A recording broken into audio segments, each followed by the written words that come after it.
Yan po yung topic natin, no? Yung Psalm chapter 90 verse 12. No? Yung teach us to number our days so that we may gain a heart of wisdom. Ang title nga natin ay Numbering Our Days. Pero bago po natin i-explain yan, yung Psalm chapter 90 verse 12, may isang verse din po ako na gusto ko pong pasagahan po natin saglit, no? Na may kinalaman din po sa pag-uusapan natin ngayon, may kinalaman din po siya sa time. No, at kaya ako po sisingit po ito kasi mamaya isasama ko rin po ito doon sa conclusion po natin. At ito po yung verse na Ephesians chapter 5 verse 16. At very familiar po ito sa atin. Nakalagay naman doon, redeeming the time because the days are evil. No, sa King James Version po yan. No? Sabi po dyan, no, redeeming the time because the days are evil. Alam niyo, pag narinig po natin yung salitang redeem tapos hindi ka naman Christian, halimbawa, wala ka namang interest pagdating sa spiritual at narinig po yung salitang redeem, ang unang-unang papasok sa isipan natin, pawn shop. Ano po may mga sikat na pawn shop? Sa atin, Villarica, Cebuana, Luillier, Palawan. Bakit pa ba't yan yung unang papasok pag narinig yung salitang redeem? Kasi po ang Tagalog sa salitang redeem ay tubos. Pagtubos. So pag narinig natin yung tubos, kaya may tutubusin kasi meron pong sinagla. Kasi yan po yung literal, no, na ibig sabihin po na redeem. Maging sa Panginoong Yesus, diba? Redeem tayo ni Lord, tinubos tayo ng Panginoong Yesus sa kasalanan, sa kapahamakan. At tayo po'y niligtas ng Panginoong Jesucristo. Pero isa pa pong meaning ng salitang redeem, ito po gusto kong gamitin, to retrieve or recover. Pag sinabi pong to retrieve or recover, sa Tagalog yan, bawiin. Kaya pag sinabing redeem, bawiin, may babawiin. Kung literal po na Tagalog, no, redeeming the time, pagbawi daw po ng oras. Basta paano yun? Paano natin mababawi yung oras? Parang ganito po yan. Minsan po may mga salita po tayo na magbabawi ako ng tulog. Di ba? May ganyan tayo, babawi ako ng tulog. Ibig sabihin, maaaring hindi ka nakatulog nung mga nakaraang araw, nagpuyat ka, may pinagpuyatan ka, kaya mamayang gabi, babawi ako ng tulog. May mga salita rin tayo na magbabawi ako sa kain. Siguro nung mga nakaraan, nalipasan ka ng gutom o nagda-diet ka, at ngayon, hindi ka na magda-diet, kaya sinasabi natin, babawi na ako sa kain. Ibig sabihin, lalakasan mo na yung kain mo, kakain ka na ng normal. May mga salita rin tayo minsan po na babawi ako sa pamilya ko. Ibig sabihin, siguro may mga pagkukulang ka sa kanila, babawi ka, papasyal mo sila, magkakaroon kayo ng bonding moment, no? Magsasama-sama kayo kasi may kulang. No, nagkukulang ka sa oras. So doon natin ginagamit po yung mga salitang babawi tayo. Kaya pag sinabing redeem, may babawiin po tayo, bumabawi tayo. Ano yung binabawi natin? Yung mga hindi natin nagawa kahapon, babawiin natin ngayon. Isa po yan, no, sa salitang redeem. Kaya habang pinag-aaralan natin yan, ikaw ba kapatid, may babawiin ka ba? May kailangan ka bang bawiin, no? Sa magulang mo, sa pag-aaral, sa relasyon mo sa Diyos. Minsan, kailangan nating mag-redeem, bumawi tayo. Another meaning po ng salitang redeem, punta naman tayo doon sa mas mababaw na translation, Ephesians 5:16 pa rin. Pero mas mababaw po siya, ESV. Ang sabi naman dito, making the best use of the time because the days are evil. Doon sa King James Version, redeeming the time. Pero dito po, no, sa Ephesians 5:16 ESV, making the best use of the time. Ibig sabihin, paggamit po ng oras sa pinakamahusay na paraan. Kung tatagalugin natin, susulitin. Meron tayong susulitin. Doon sa redeeming, may magbabawi ka. Pero po dito po, no, sa Ephesians chapter 5 verse 16 ESV, susulitin mo naman. Magbabawi ka, yung mga hindi mo nagawa kahapon, babawiin mo ngayon.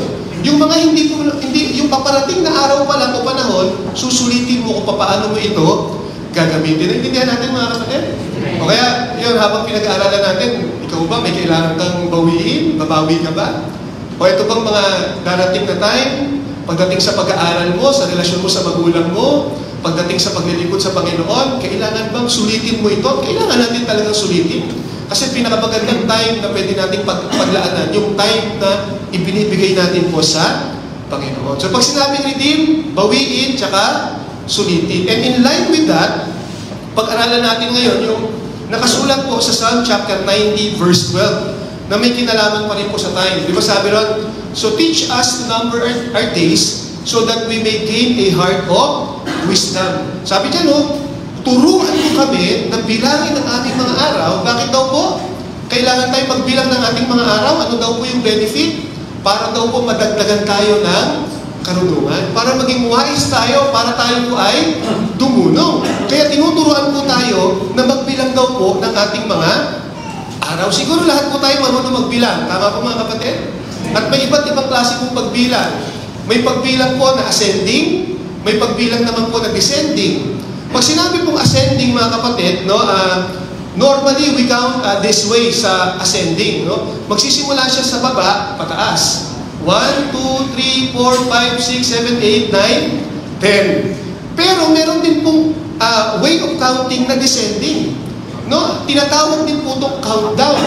Nagsisimula naman siya sa taas, pababa. 10, 9, 8, 7, 6, 5, 4, 3, 2, 1. Yan po yung mga iba't ibang uri po ng pagbilang. Meron pong ascending, meron pong descending. Bakit po ito sinasabi sa inyo mga kapatid? Ano po yung kinalaman nito sa sinasabi nating teach us to number our days? O turuan mo kami na bilangin ang aming mga araw. Alam niyo mga kapatid, isa pala po sa magandang paraan ng pagbibilang ay hindi lang yung bibilangin mo yung mga lumipas na ng mga araw. Kundi, matututo rin tayo dapat bumilang ng mga natitirang pang araw sa buhay natin. Naintindihan natin? Kasi pwede tayong magbilang ng mga lumipas na araw na. O yung birthday natin, binibilang natin yan. Kaya ako po, ngayon, 48 years old na ako. Kasi may mga lumipas na sa akin ng 47 years. Pero maganda rin pong pagbibilang, yung binibilang natin o inaalam natin kung ilang taon na lang kaya din yung natitira sa buhay ko. At minsan, sinasabi po natin, pag nag-birthday tayo yan, nag-birthday na naman ako, nadagdagan na naman ako ng taon sa buhay ko. Pero kung iisipin natin mga kapatid, hindi naman talagang nadagdagan tayo pag nag-birthday tayo. Kundi, actually nababawasan po siya. Maaaring nadagdagan po tayo ng taon, pero paiksi po ng paiksi yung buhay natin dito sa mundong ito. At kung tutuusin, hindi naman talaga nadadagdagan, kundi nababawasan. Tama mga kapatid? So sabi ron, teach us to number our days. May dalawang mahalagang tanong po na pwede natin itanong sa tao. Yung una, ilang taon ka na? Yung pangalawa naman, ilang taon na lang ang natitira sa'yo. Kapag tinanong ka ng isang tao, nagtanong ka sa isang tao, ilang taon ka na? Bibilangin mo yung lumipas na araw o taon sa buhay mo. Katulad mo nga pa sa ito sa kanina, ilang taon na may lumipas sa akin? 47. Kaya 48 na ako ngayon. O kaya magandang tanong yun, ilang taon ka na ba, Pastor Richard? Lumipas na kasi 47 years, 48 na ako ngayon. Pero isang magandang tanong din, yung ilang taon na lang ang natitira sa'yo. Kasi dito po, binibilang mo yung natitira pang taon o araw sa buhay mo. Pero huwag yung tatanong sa tao yan, Huwag kaya dapat sa isang tao, sis bro, ilang taon na lang ang natitira sa'yo? Offend yan sa'yo, magagalit mo sa atin yun, baka masampal po tayo. Kasi normally ang tinatanong natin, ilang taon ka na? Ngayon, Pastor, kanino mo itatanong yung tanong ngayon? Na ilang taon na lang natitira sa'yo? Tatanong na natin yan sa sarili natin. For reflection. Para po sa pagbubulay-bulay. Tama mga kapatid? Parang, tama yan. Ilang taon na ako? 48. Pero ilang taon na lang kaya rin yung natitira sa atin? Makakapag-isip ka ngayon doon. Naintindihan natin? Makakapag-isip. Pero ang totoo, pwede ba nating malaman? Ang hirap namang malaman. Yung sagot doon, kung ilang taon na lang yung natitira sa buhay natin. Napakahirap mong malaman, pero pwede nating subuking alamin kung ilang taon na lang yung natitira sa buhay natin. Sa pamamagitan po ng tinatawag na average life expectancy. Narinig niyo naman po yun? Average life expectancy. Ibig sabihin, yung average na pwedeng itagal ng tao sa mundong ito. At alam niyo, nakita ko po ito sa UN, sa United Nations. Ang data ko, yung source ko dito, United Nations, so World Population Prospects, At sinabi po dito kung ano daw po yung average life expectancy ng bawat tao sa iba't ibang bansa. At dito makikita natin, naka-highlight po dyan, ang Philippines daw po, ang mga Pinoy daw po, ay may average life expectancy po na 71.79 years. Yun daw po yung karaniwang tinatagal ng mga Pinoy sa kanilang buhay. 71.79. Hindi na masama, mga kapatid. Pero tayo na Sri Lanka, 77. Honduras, 76. Daig din tayo ng Egypt, 72. Ukraine, 72. Pero daig naman natin yung Cambodia at Mongolia na 70 years old na. O next slide po tayo. O, sabi po dyan sa nabasa ko according to the UN, average life expectancy in the Philippines is 71.79 years in 2024.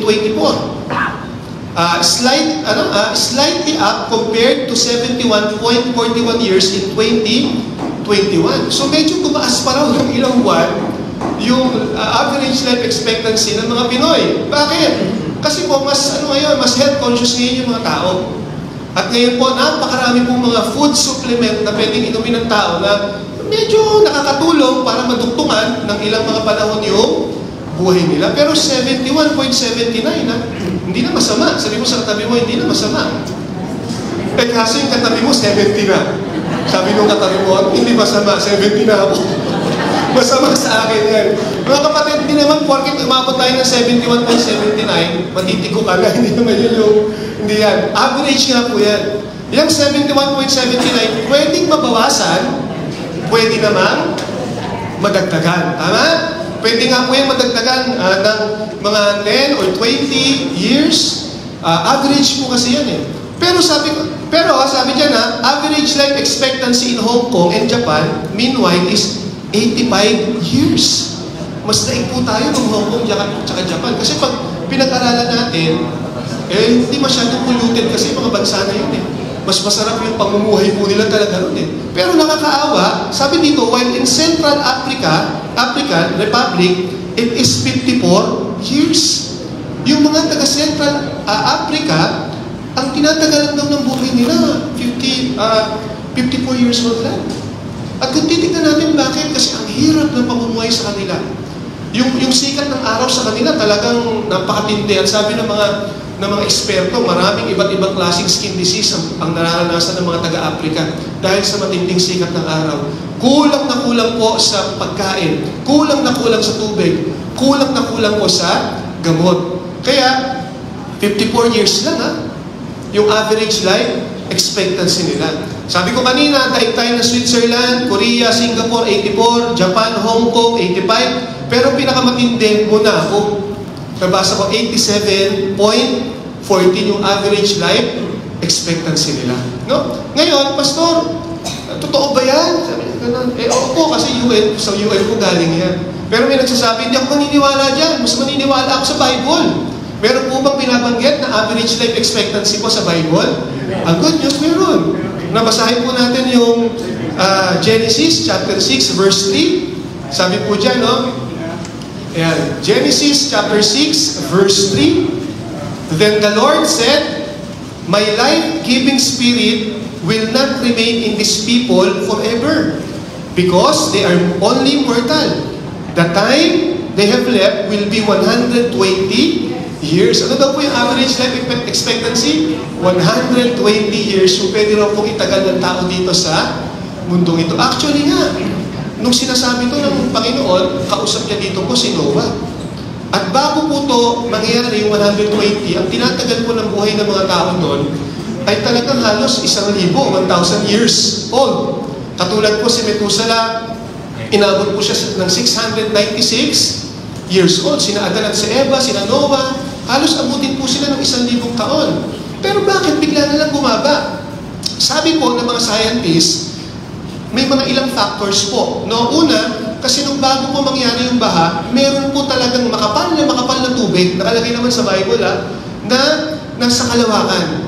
At sabi ng mga scientists, nakakatulong daw yan para salain nila yung sikat ng araw. Pero diba nung pagbaha, binaksak yan lahat ng Panginoon. Kaya medyo nabawasan yung pagsala sa araw natin, nagkabutas-butas pa po yung ozone layer.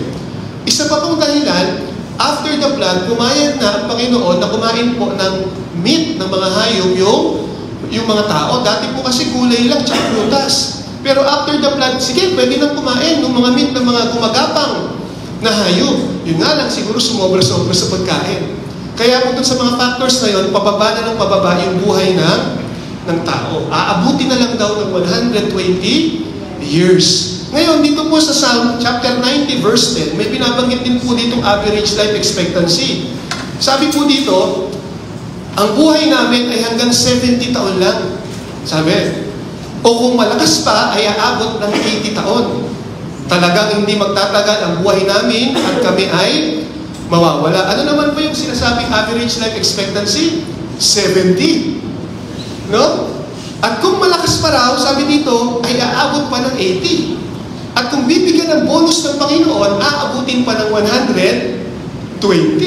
So yung average life expectancy pala, ayon po sa Bible, 70 to 120 years old. Amen ba mga kapatid? So hindi na siya masama. Sino po dito ang 70 years old na? Pakitaas na kamay. Yan. Ang dami, si Pastor pala, 70 na. O sino po dito yung 80 years old na? 80. Si Nanay Remy. Ilan taon na po kayo, Nanay Remy? Po? 81. Eh, si Nanay po. Si Nanay tumaas ko. Ilan taon na po kayo? 83. Mukhang may tatalo pa ba kay Nanay? May tataas ako? May 90 ba dito? Palakpakan naman po natin. Sina Pastor tsaka ibang tumaas na naabot na yung average life expectancy. Yung iba naman, pinagkalooban pa ng Panginoon ng 80, 83, kasi sabi dito, kung malakas pa nga, ay aabutin pa ng 83. At kapag natutuwa pa sa iyo ang Panginoon at may misyon ka pa sa buhay, pwede ka pang abutin ng 120. Gusto mo pa bang abutin ka ng 120? Diba?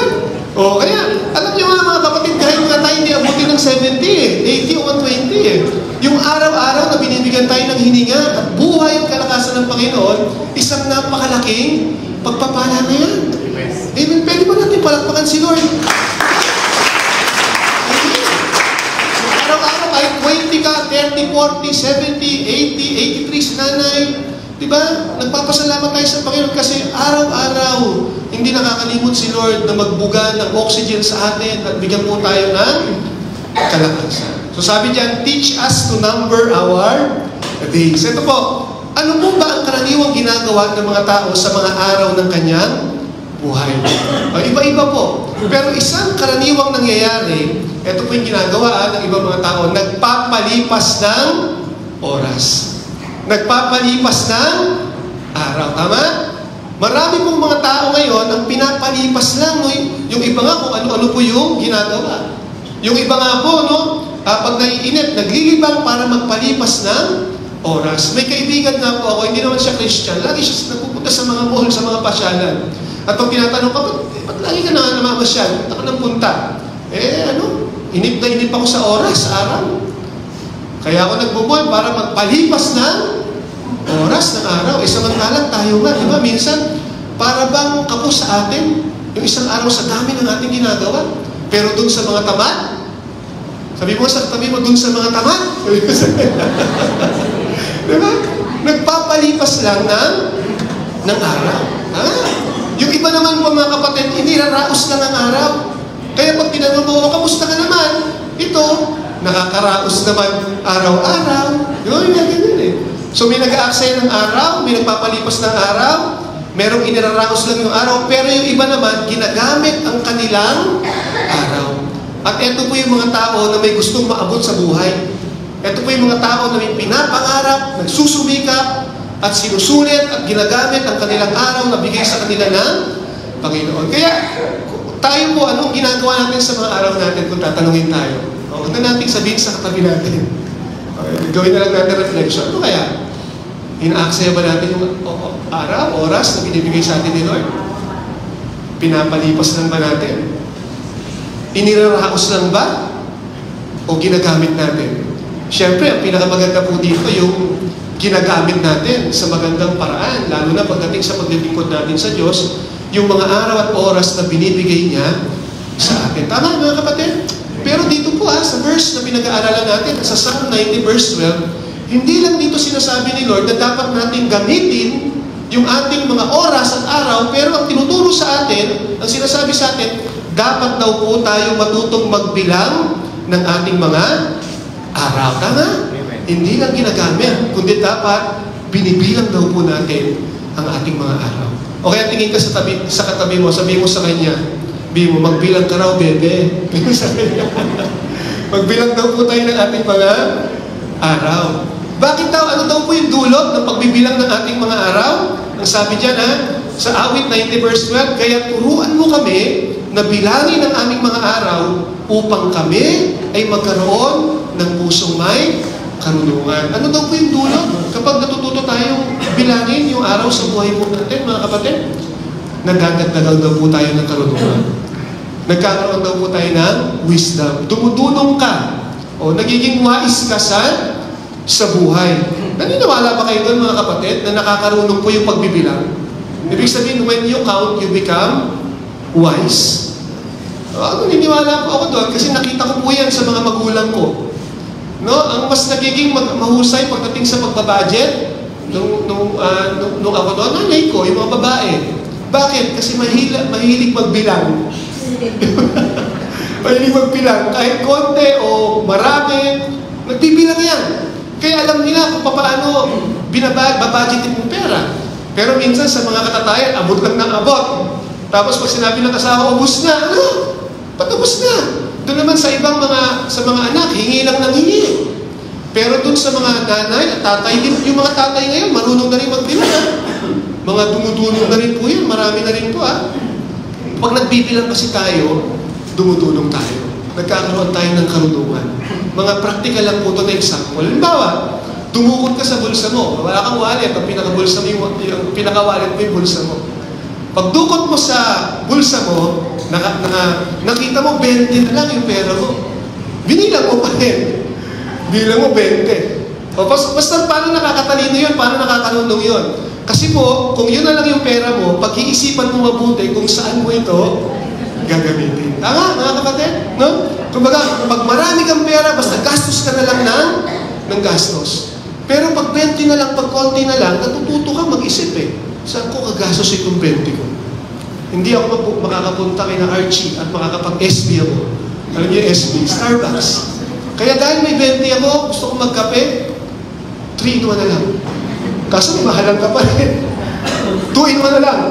Mahal pa rin. 1 in 1 na lang. Ibig sabihin, black coffee na lang. Nag-iisip ka. Kung ano yung pwedeng gawin natin, pag marami kang pera, basta gastos ka na lang ng gastos. Tama? Pero pag konti na lang yung budget, magtitipid ka, baka kasi hindi na umabot sa katapusan ng buwan, yung pera mo, mag-iisip ka. Ano nga pala po ang nauunang matapos sa inyo? Katapusan ng buwan o katapusan ng sweldo nyo? Ano yung unang natatapos? Diba? Pastor, ako nga, gusto ko lagi natatapos yung katapusan ng buwan. Tapos may sweldo pa ako. Kaso minsan naman nangyayari, hindi pa natapos yung buwan, tapos na yung sweldo mo. Tapos na yung budget natin. So, mas nagiging wise tayo pag nagbibilang tayo. Di ba? Halimbawa, mga anak, pasensya na kayo. Konti na lang yung budget natin, Dati, ubus-ubus biyaya. Pero hindi ko na kayo mabibilan ng sariwang bangos, tsaka ng tilapia. Nagtitipid tayo ngayon. Sardinas na lang muna tayo. O dati, chapsuy tayo. Ngayon, pinakbit na lang muna. Dati, 1 kilong bigas, ubus-ubus biyaya. Pagkasyahin ngayon natin yung kalahating kilo. Di ba mga kapatid? Kahit pa paano, nadadagdagan po tayo ng karunungan, mas nagiging wise tayo. At kung totoo po yan mga kapatid sa pera, totoo din yan pagdating sa pagbibilang natin ng mga araw at oras sa buhay natin. Ang sabi dito, pag binibilang daw natin ang oras natin, mas nagiging wise tayo sa ating pamumuhay. Yun daw po yung epekto doon. So pag-usapan po natin naman yung wisdom. Ano po ba ang wisdom na sinasabi dito? Hindi lang po ito yung wisdom na nasa isip lang. Kundi ito po yung nasa isip mo tapos ipinamumuhay mo. Ang tawag po doon ay practical wisdom. At ako, ang kapulihan sa Panginoon, marami po ako natutuhang practical wisdom sa pastor nyo, kay Pastor Viven. Kasi di ba kung mag-preach si Pastor Viven, talagang very practical. Sabi dito, magbilang ka para magkaroon ka ng wisdom, magbilang ka para ikaw ay dumulong. Anong wisdom yan, Pastor? O mamaya po, meron po ako isi-share sa inyo na actually ito po yung old wisdom na. Yung isi-share ko sa inyo. Pero ito po yung punong-puno ng mga karunungan na pwede nating matutuhan dito. Bago ko nga lang i-share sa inyo, may papakita ko sa inyo na acronym. Ayan, Ayan, YOLO. Siguro alam nating lahat yan, lalo na yung mga Gen Z. Alam po yan, ang ibig sabihin yan, you only live once. Tama po ba yan? Actually, tama naman siya. You only live live once. Tama naman yan, isang beses lang tayo talaga po mabubuhay.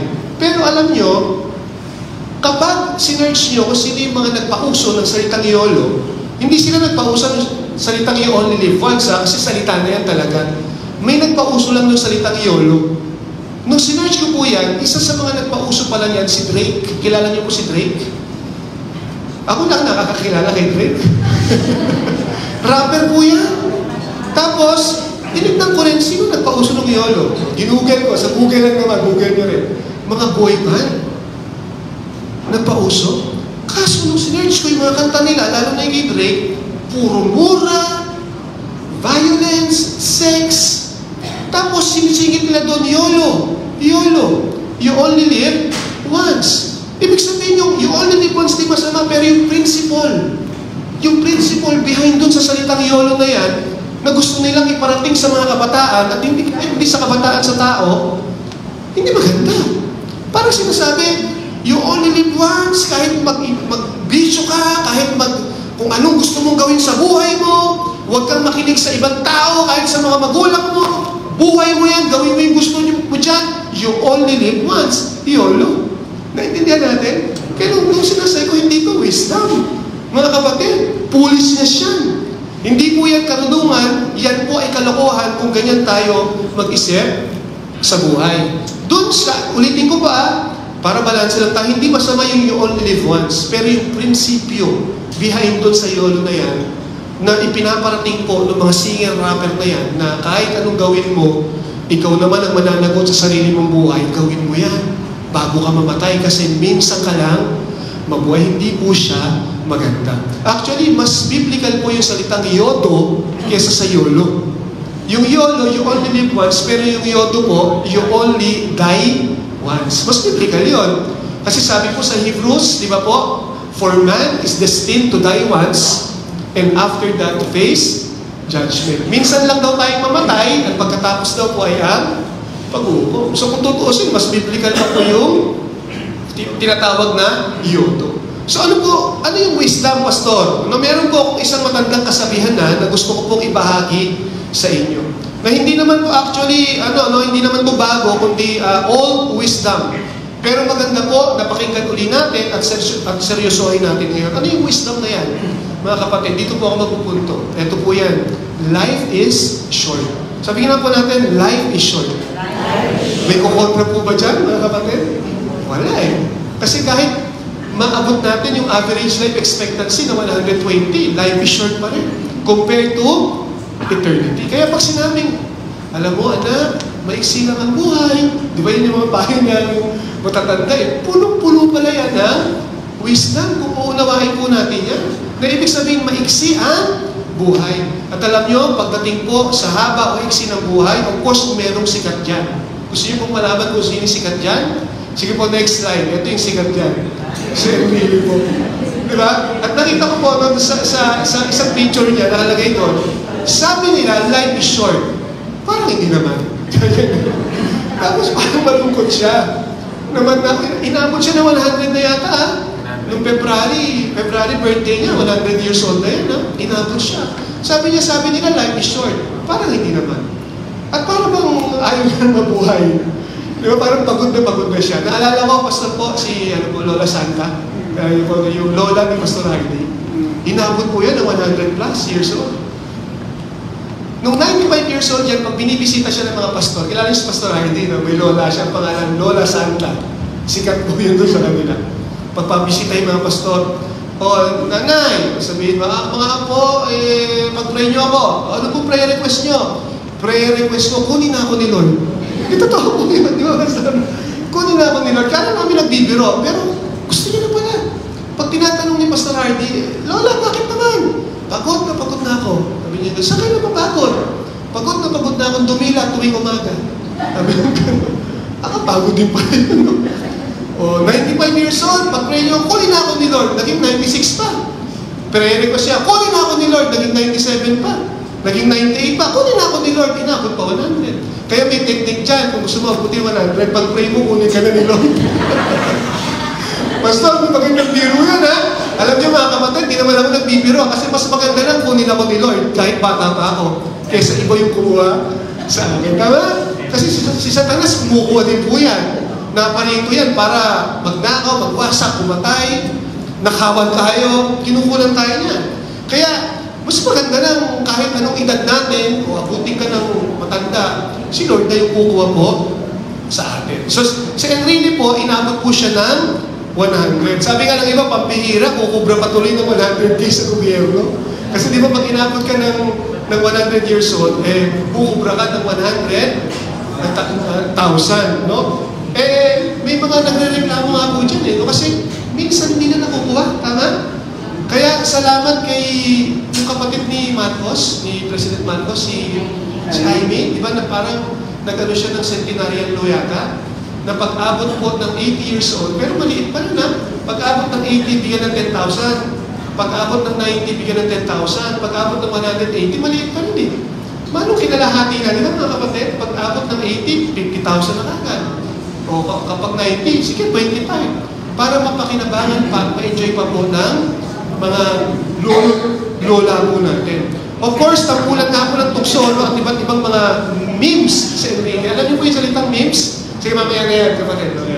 Alam niyo yung memes na salita? Kung tawagin ng mga Pinoy, mga meme. No, ginagawa nila ng salita, no, si Enrile, na parang si Enrile nagsasabi, pero invent mo lang ito ng mga Pinoy. Ngayon, ito yung ilang mga memes. Gano'n na ba siya katanda? O, sabi niya sa next slide, actually, nang ligay ng sanlibutan, nandiyan na raw po siya. Nung sinabi raw po, let there be light, ako pa kayo nagbukas ng ilaw nun. Kaya nabasa ko to, kaya tinanong kasi kami, interesting to, no? Ibig sabihin, nung creation, nandun na raw sa Enrile. Tapos, ano ba yung next slide natin, Margaret? Ayan. Sabi niya, no, I remember yung prutas na kinagat ni Eva, tanim ko yun eh. Sabi niya, mas ano pa dyan? Ayan. Ano ba yan? Kaya sabi, huwag kayong matakot. I have been in a worse situation than a pandemic. Naalala ko tuloy, napakalakas ng ulan, tapos grabe ng baha. 40 days nga kami, no, doon sa loob ng arko eh. Sabi niya ng barko. Ibig sabihin, makikita natin parang ang tindi naman, no, itong mga biro na ginagawa nila kay Enrile. Next natin.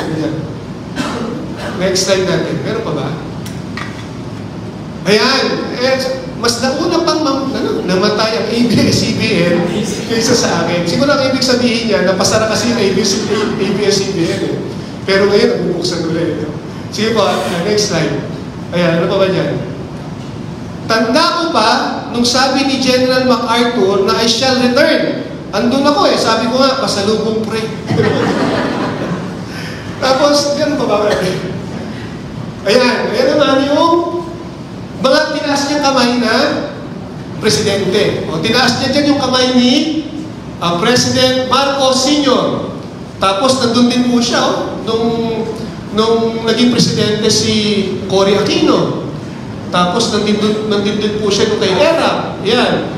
Kay Gloria Macapagal Arroyo. Hindi lang po dyan pinakita yung kay Presidente Digong. Siya din yung nagtaas sa kamay ni Aquino. Siya din yung nagtaas dun sa junior, kay Presidente Marcos. Makita na natin, no? Kaya nakakahanga from senior to junior. Siguro siya din po yung magtataas sa kamay ni Rapi Tulfo. Yung iba na kasi marunod. O siguro po kay Inday Sara. Ayaw pa rin, kasi marunod. O kaya kay Vico Soto na lang, gusto nyo ba? O yun, gusto nyo ba? Diba? Lalo tayo nahanga na sa 2028, may tataas na naman siya kamay. Ibang klase na idol na natin ito pagdating sa kakantaan. Pero napikon ba siya nung ginagawa ko siya ng mga memes, ng mga meme na to? Hindi po. Kasi sabi ni Enrile, eto sa kanya na po ito galing, ha? Thank you for the memes you posted about me. I am truly flattered and grateful for all your imaginative and creative thoughts regarding me. At ito po yung prayer niya sa mga tao na katulad natin. May you also reach the same right age like mine and run through the same experiences that I live through on this planet. Hindi siya napikon. Nagpasalamat pa nga siya. At nag-request pa nga siya na sana yung narating niya, mga naranasan niya, iba't ibang karanasan, ay maranasan din natin. Ibig sabihin niya, sana humaba rin po yung ating mga buhay. Bakit ba napakadami pong mga ganitong memes kay Senator Enrile? Kasi ito po yung totoo, mga kapatid. we are not used to seeing very old people. Tama? Hindi po tayo sanay na nakakakita ng masyadong matatandang mga tao. Mas sanay po tayo sa panahon natin ngayon na bata pa, namamatay na.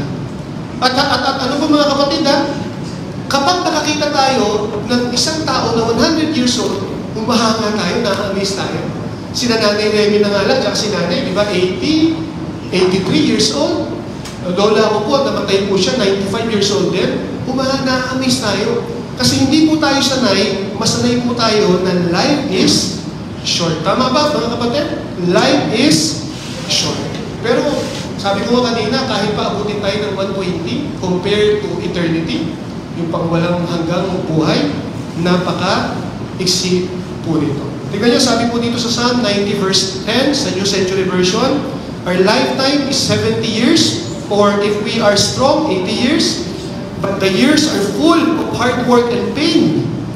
They pass quickly, and then we are gone. Kaya ang katotohanan talaga, Panginoon, ano mga kapatid, sabi life is short, they pass quickly. Amen, mga kapatid? Amen. Kaya sabi sa verse 12, bilangin daw natin ang ating mga araw. Mga kapatid, pwede ba tayong magbilang ng mga araw natin ngayon? Pwede ba natin subukin alamin kung ilang taon po yung natitira sa buhay natin? Pwede ba po? Pwede po ba?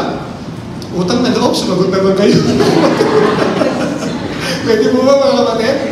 Diba? O sa pamamagitan po ng average life expectancy, bilangin natin yung mga araw na sa tingin natin, eto na yung mga natitirang araw sa buhay ko. Kasi yung pagbibilang ng birthday natin, ascending yun. Nagsisimula sa mababa pataas. Ngayon, magsimula tayo sa mataas pababa. Subukin lang natin alamin kung ilang pang taon yung natitira sa buhay natin. Ilang araw po ba meron sa isang taon, mga kapatid? 365 days. Tama? Ngayon, kung mabubuhay ka ng 70 taon, kung mabubuhay tayo, katulad ni Pastor, 70 na po no?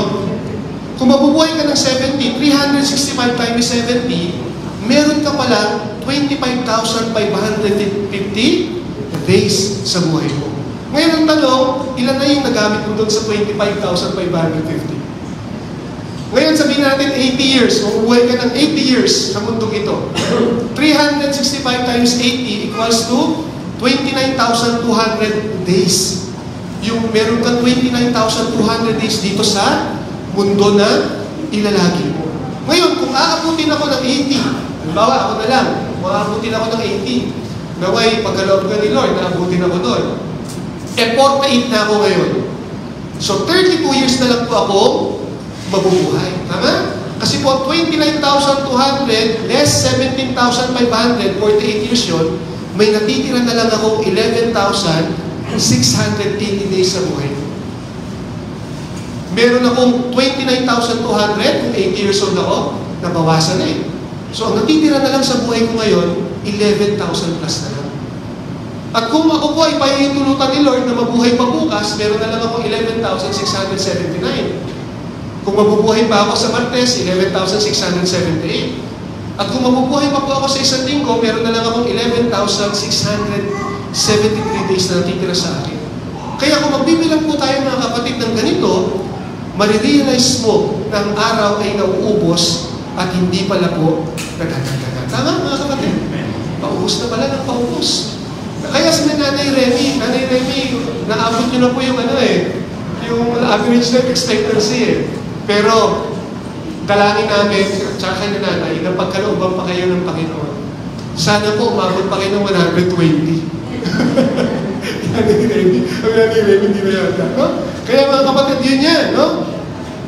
Minsan, akala natin parang walang katapusan ng buhay. Diba? Parang walang katapusan ng buhay nito. Puro problema. Pero ang katotohanan, hindi ko alam kung good news o bad news sa inyo, may katapusan yan, kapatid. May katapusan po ang buhay. Life is short. Tingnan nyo, sabi po dito sa Santiago 4:13, mga kapatid. Santiago 4:13, makinig kayo sa akin, kayo nagsasabi, ngayon o bukas ay pupunta kami sa ganito at ganoong bayan at isang taon kaming titigil doon. Mangangalakal kami at kikita ng malaki. No? Sabi, parang sinasabi dito ni Apostol Santiago na huwag tayong pagaskol-gaskol sa pagsasalita. Hindi naman masama kasi nasabi natin yung mga bagay na yan. No, pero parang, wag kang, kumbaga parang wag kang maging mayabang. Nasabihin mo yan na parang hawak mo yung bukas. Na, minsan gano'n tayo, di ba? Pupunta ako sa abroad, mag-a-abroad kami ng pamilya. Mag-a-apply ako, gusto ko maging ganito.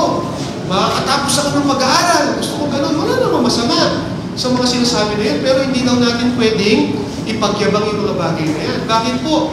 Kasi sabi sa verse 14, hindi nga ninyo alam kung ano ang mangyayari sa inyo sa araw ng bukas. Ang buhay ninyo ay parang usok lamang, sandaling lumilitaw, at agad nawawala. Bakit daw hindi tayo pwedeng magyabang? Kasi hindi nga natin alam kung ano po ang mangyayari po sa araw ng bukas. Wala po talagang nakakaalam kundi Diyos lang. Alam niyo po, tatay ko nga po, no? Kaya ako lalo ako nakapag-isip na talagang maiksi nga ang buhay. Wala nga talagang nakakaalam kung ano yung magaganap sa atin sa araw po ng bukas. Wala eh. Tatay ko nga po, 30 years po siya nagtrabaho. Kaya nung 59 years old na po siya, excited siya eh. Magre-retiro na siya. Narinig ko sila ng nanay ko, lagi sila nag-uusap, pag nakuha ko na yung retirement pay, ha? No, malaki-laki po yung retirement pay ng tatay ko. No? Pupunta tayo sa ganun lugar. No? Gusto ko magtayo ng barbershop. Ganyan yung mga pangarap ng i-enjoy natin itong pera. Ako naman po, ako pinag-uusapan nila yung tutuwa ako. Kasi nakita ko yung paghihirap ng mga magulang ko, naginapang kami talaga. No? Para makapagtapos kami ng pag-aaral ng kapatid ko. Kaya sa loob ko, yung makukuha ang pera ng tatay ko, kahit 5, hindi kami hingi nito, pero nag-usap kami. Sabi namin ito, parehiyaan natin na ma-enjoy ang nanay at tatay. So 59, tatay ko tayong pangarap. Pagdating ng 60, bago ko siya mag-60, nagkasakit tatay ko, nagka-cancer. Kaya lahat ng mga pangarap na yon biglang gumuho. Diba? Tumagal pa naman ang buhay ng tatay ko ng mga 3 years pa. No? At naging blessing po siya sa church namin kasi kahit may cancer siya, nagliling po siya sa Panginoon. May time nga po na may oxygen siya pero pinapayagan siya ng nanay ko kasi sabi ng doktor, payagan mo na kung ano gusto gawin. May oxygen po yan. Ang umpisa po ng church namin, 9:30. 8:30 pa lang, pupunta na siya sa church. Siya lang mag-isa. Anong gagawin niya? Aayusin niya yung mga mic, yung sound system namin kasi siya po yung taga-ayos ng sound system. At kahit hirap na hirap siya, naayos niya. And minsan, meron po kaming isang member na punong-puno po talaga, mabigat po talaga yung problema niya. Naisipan niya magpakamatay. Pinatotoo niya po ito sa tatay ko tsaka sa akin. Naisipan niya. Pero sabi niya, bago siya magpakamatay, handa na kung ano yung mga gagamitin niya. Punta muna siya sa church ng mga 8:30. Baka sakaling mag-usap sa kanya ang Panginoon. So alam niyo, nung papasok siya sa church, kasi alam niya pang walang tao, hindi siya nakapasok sa church namin. Sinarado niya ulit yung pinto, tapos umupo siya doon sa labag ng lupa, iyak siya ng iyak. Alam niyo kung bakit? Kasi nakita yung tatay ko, na kahit kinaningan na yung buhay, mamamatay na, pero yung natitirang araw sa buhay niya, gusto niya pang ipaglingkod sa Panginoon. Bakit? Tapos samantalang siya, malakas na malakas kasi bata pa yun.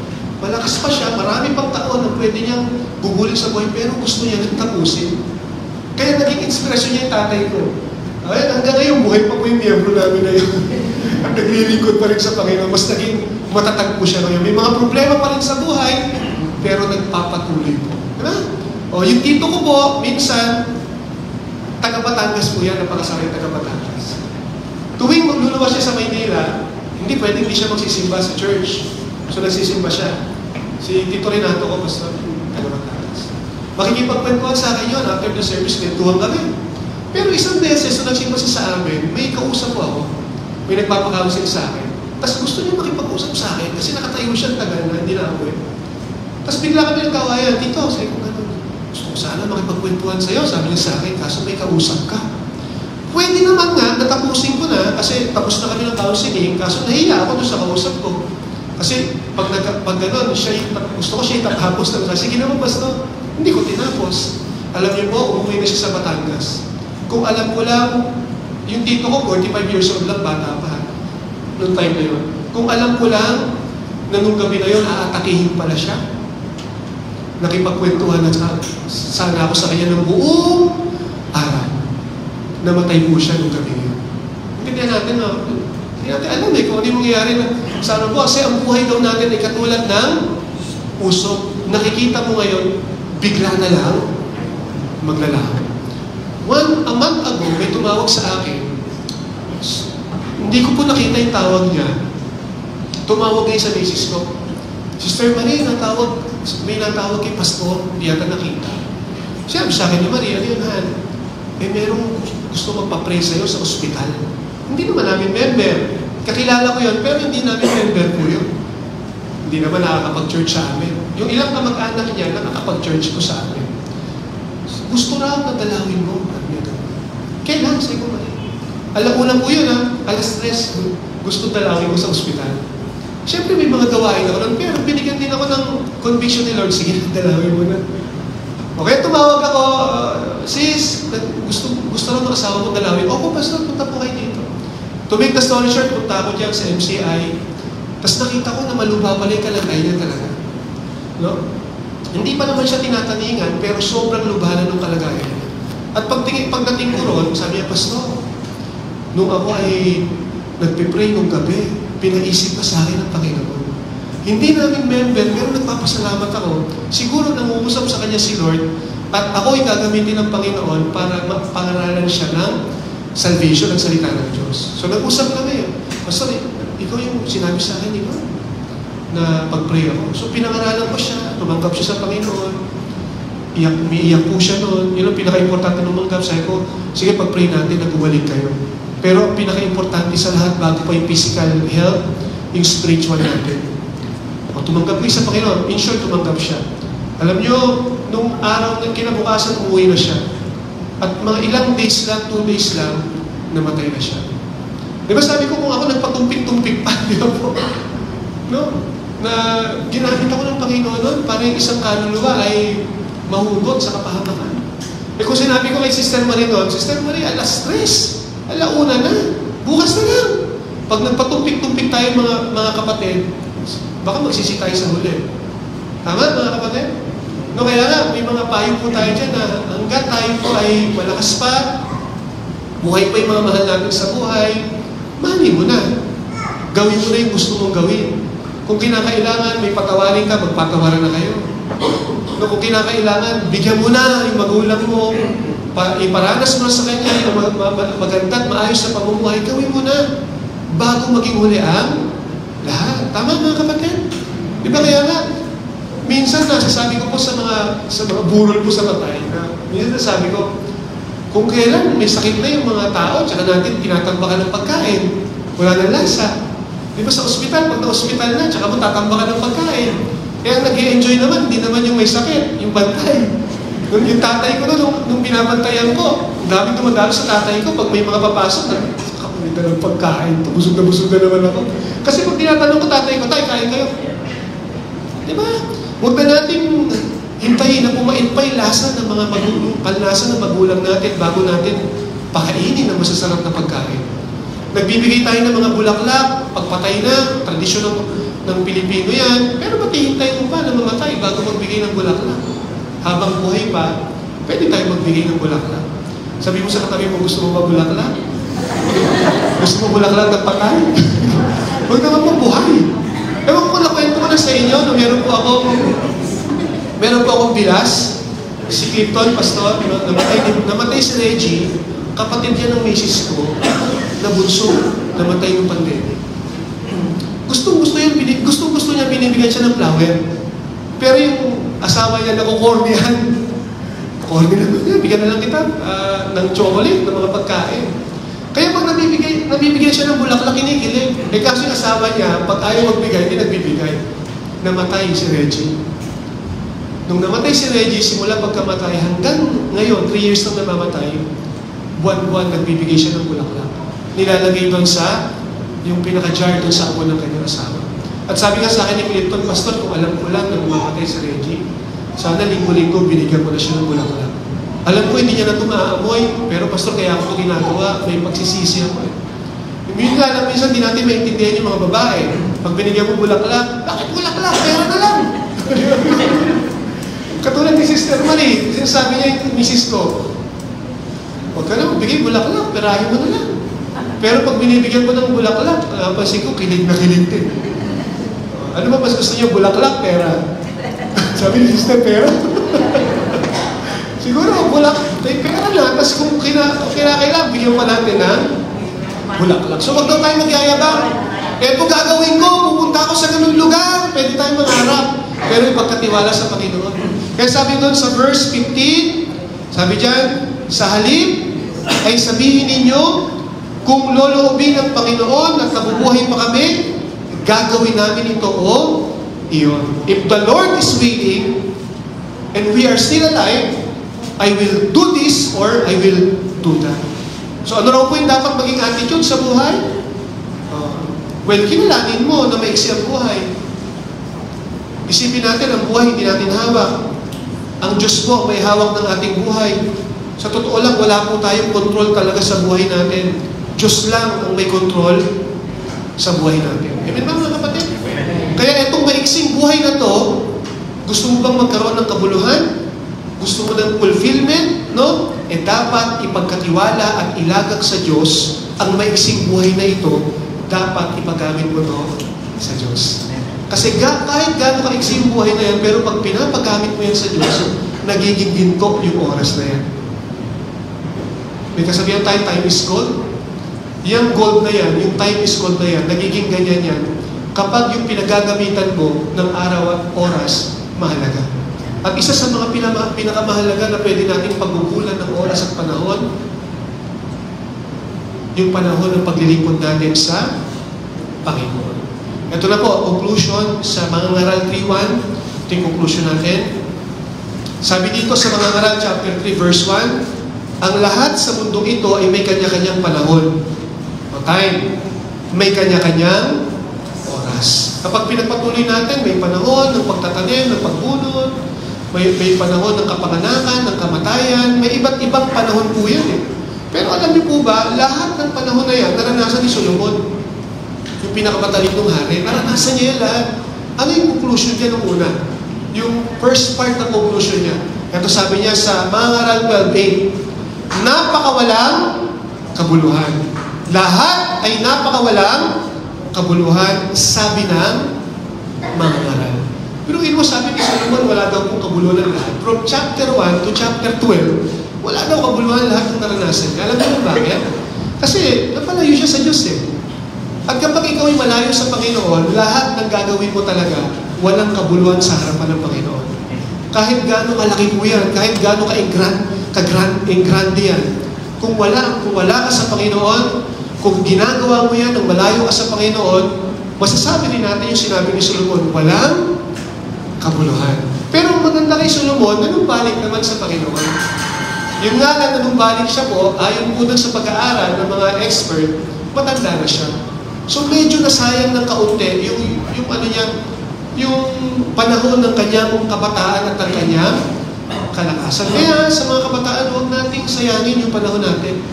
At nagpapasalamat tayo, no? Karamihan po sa mga praise and worship, puro mga kabataan.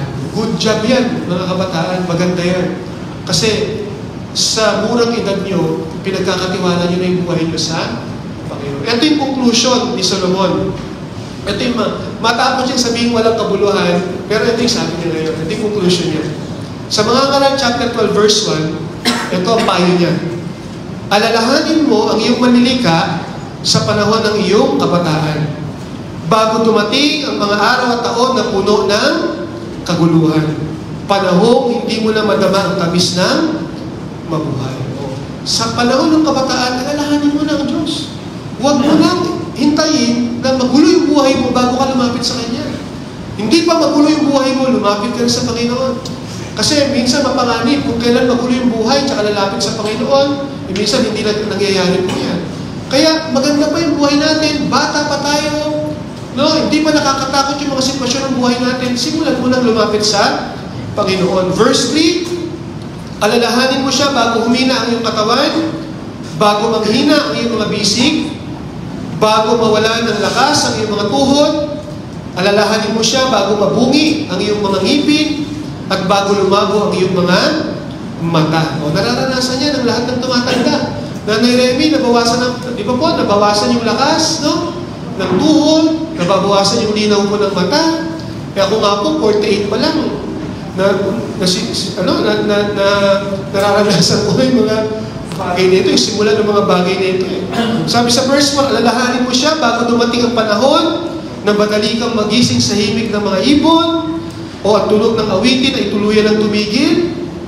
Verse 5, alalahanin mo siya bago dumating ang panahon katakutan mong umakyat sa mataas na lugar, bago dumating ang panahon hindi ka na makalakad na mag-isa, bago pumuti ang iyong buhok. Verse 7, alalahanin mo siya bago manumbalik sa alabok ang ating katawang lupa at ang ating hininga ay magbalik sa Diyos na may bigay nito. At sabi ni Solomon sa conclusion niya sa verse 14, lahat ng gawin natin, hayag man o lihim, mabuti o masama, ay ipagsusulit natin sa Diyos. At sabi niya sa verse 13, ito yung payo niya sa ating lahat, sa kabila ng lahat ng ito, isa lang ang aking masasabi.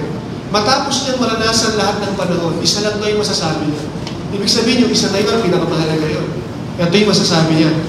Matakot ka sa Diyos at sundin mo ang kanyang mga utos sapagkat ito ang buong katungkulan ng tao. Amen, mga kapatid. Ito daw po yung buong katungkulan ng tao. Maraming nararanasan tayo, maraming panahon, mga karanasan natin, pero ang buong katungkulan ng tao po, sumunod daw po tayo sa Diyos. So medyo naaksaya yung buhay ni Solomon. Ang haba-haba nga ng buhay niya, pero medyo naaksaya. Buti na lang bumalik siya sa Lord, sa Panginoon. Pero ang Panginoon Jesus, ilang taon po na buhay ang Panginoon Jesus? 33 years. 30 years old, pumasok siya sa ministry. 3 years yung tinagal niya sa ministry, namatay na agad ang Panginoon Jesus. Pero ano pong pinupunto ko ron? Kahit maiksi yung buhay ng Panginoon, naging makabuluhan. Amen ba? Yung impact na naabot po hanggang sa atin. Kaya huwag na natin isipin kung mahaba o maiksi ang buhay natin. Sabi nga po sa isang kasabihan, it doesn't matter how long we live. What matters is how well we live. Ulitin ko po, no, it doesn't matter how long we live. What matters is how well we live. Hindi na mahalaga kung naging mahaba yung buhay mo. Ang mahalaga, kahit maiksi pa yan, naging makabuluhan naman yan. Aanuhin mo yung mahabang buhay kung puro inggit, puot, sama ng loob. Mas pipiliin ko na yung maiksing buhay na naging masaya ako at naging makabuluhan. Pero pwede tayo mag-request kay Lord, Lord, pwede po ba mahaba na makabuluhan pa yung ibibigay mo sa akin? So bilang pagtatapos mga kapatid, kamusta po ba yung mga panahon o araw sa buhay natin? Kamusta po ba mga kapatid? Kung bibilangin natin yung panahon ascendingly, mapupunta ka doon sa edad mo. Pero kung gagamitin natin yung countdown na binanggit ko kanina, average life expectancy, ilan na lang kaya yung natitira sa buhay natin? Wala na akong nakakaalam. Pwedeng 20 taon ka pa, pwedeng 1 taon, pwedeng 1 buwan, pero pwedeng 1 linggo na lang. At kapag binibilang natin yung araw natin, natututo tayo maging marunong. Kasi iniisip natin, oo nga, 48 years old na. Oh Lord, salamat. Ganito na. At dun sa 48 na yun, ilang taon na lang kaya? Ang gagawin mo ngayon kapag nakarealize ka, baka sa gitna ng buhay ko, gagawin ko na yung pinaka-the-best na pwede kong gawin. Hindi ko na pagbubukasin. Hindi na ako magtutumpik-tumpik, gagawin ko na. Amen mga kapatid? O kaya, ano ba yung dapat, may dapat ka bang i-redeem sa buhay? Sa conclusion, sa introduction ko kanina, pag sinabi redeem, magbabawi ka. Yung mga hindi mo nagawa kahapon, babawiin mo ngayon. Kung hindi ka naging masipag sa gawain, kung hindi ka masyadong nagpe-pray, kung hindi ka masyadong nagbabasa ng Bible, magbabawi ka. Kailan mo babawiin? Ngayon. At yung paparating na araw pa lang, i-ready mo, ibig sabihin, susulitin ko yung paggamit nito. Lord, tulungan mo ako na magamit ko yung buhay ko sa magandang paraan. So, teach us to number our days so that we may gain a heart of wisdom. Lord, maraming salamat po no, sa pagbubulay-bulay na pinaisip mo sa amin ngayon, Lord. Na talagang hindi mahaba ang buhay namin. Life is short. Kahit umabot pa kami ng 120, short pa din yan compared to eternity, Panginoon. Eh, salamat. Hindi mo lang kami tinuruan na magbilang ascending. Pero Lord, tinuruan mo rin kami na kahit pa paano alamin namin kung hanggang kailan pa kami magtatagal dito sa mundong ito. At doon sa mga natitirang araw na yun, sabi mo, Lord, redeeming the time. Magbawi na kami, O Lord. Kung may mga dapat kaming bawiin, kung may mga hindi kami nagawang maganda noong mga nakaraang panahon, kung naging masama yung ugali namin noong mga nakaraang panahon, magbabago na kami ngayon. At yung mga paparating na araw, din namin, susulitin namin yung paggamit nito, Panginoon. Gagamitin namin yung oras namin sa pinakamaganda at pinakamakabuluhan paraan. At ang pinakamakabuluhang paraan na paggamit namin ng araw at oras sa buhay namin ay yung mga time na ginugugol namin sa iyo, Panginoon. Pinaalalahanan mo rin kami, Lord, tungkol sa mga mahal namin sa buhay, na hanggat buhay pa kami at buhay pa sila, mahalin na namin sila. Gawin na namin yung mga dapat namin gawin bago maging huli ang lahat. Panginoon, salamat. Abutin mo kami ng 120, 90 o 80 at kahit 50 o 40 o 20. Pero nagpapasalamat kami na sa araw-araw, binibigyan mo kami ng lakas. Sa araw-araw, Panginoon, binibigyan mo kami ng hininga at buhay. At yan ay ipinagpapasalamat namin sa iyo. Pero kung loloobin mo, Lord, na may misyon pa kami dito sa mundong ito, may mga gagawin pa kami, dalangin namin na magtagal pa nawa yung buhay namin sa mundong ito. Magampanan namin yung mga misyon na gusto mong ipagawa sa amin. Salamat po. We bring back to you all the glory and all the honor. This is our prayer in Jesus' name. Amen.